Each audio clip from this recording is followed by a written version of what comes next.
ओम नमः शिवाय। सावन मास की अमावस्या तिथि का विशेष महत्व है और इस दिन भगवान शिव और माता पार्वती के साथ पीपल की पूजा करने का भी विधान है। मान्यता है कि अमावस्या के दिन पीपल की पूजा करने के बाद कथा सुनने व पढ़ने मात्र से जीवन के सभी संकट दूर हो जाते हैं और जीवन में सुख समृद्धि आती है। तो आइए हम सब आज मिलकर इस कथा का श्रवण करें। एक समय की बात है, राजा महल में अपने परिवार के साथ सुखपूर्वक निवास किया करता था। उसका एक पुत्र था जिसकी शादी हो चुकी थी।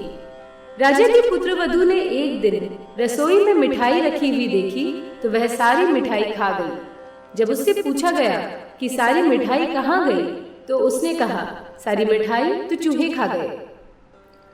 पुत्रवधू की ये बात चूहों ने सुन ली और वे इस गलत आरोप को सुनकर अत्यंत क्रोधित हुए।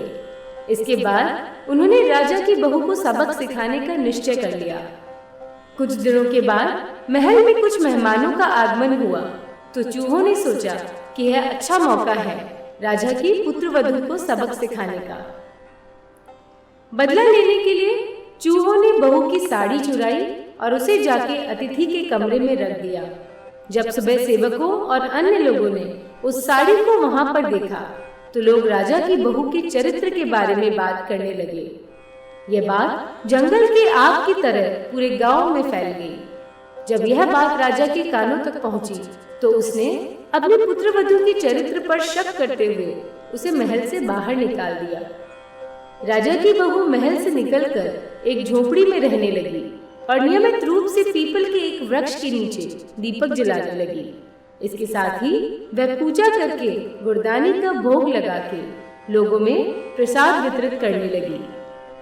इस प्रकार कुछ दिन बीत जाने के बाद एक दिन राजा उस पीपल के पेड़ के पास से गुजरे जहां उनकी बहू हमेशा दीपक जलाया करती थी। इस दौरान उनका ध्यान उस पेड़ के आसपास जगमगाती हुई रोशनी पर गया।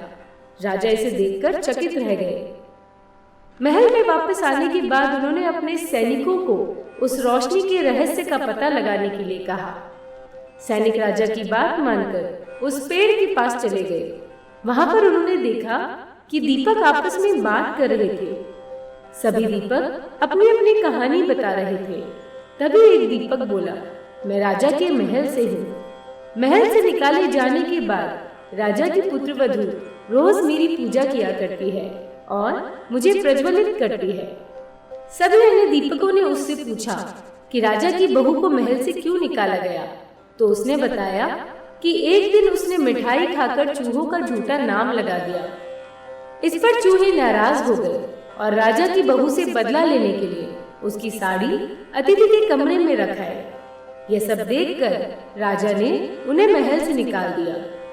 ये सब सुनकर सैनिक भी हैरान रह गए और महल वापस आकर उन्होंने राजा को पूरी कहानी सुनाई।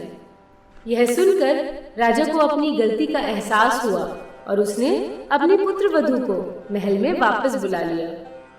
इस प्रकार पीपल के पेड़ की नियमित पूजा करने का फल राजा की बहू को मिला और वह अपना जीवन आराम से व्यतीत करने लगी। तो यह थी हरियाली अमावस की कथा। आप सभी को हरियाली अमावस्या की बहुत बहुत शुभकामनाएं। बोलो भगवान भोलेनाथ की जय और माता पार्वती की जय। धन्यवाद।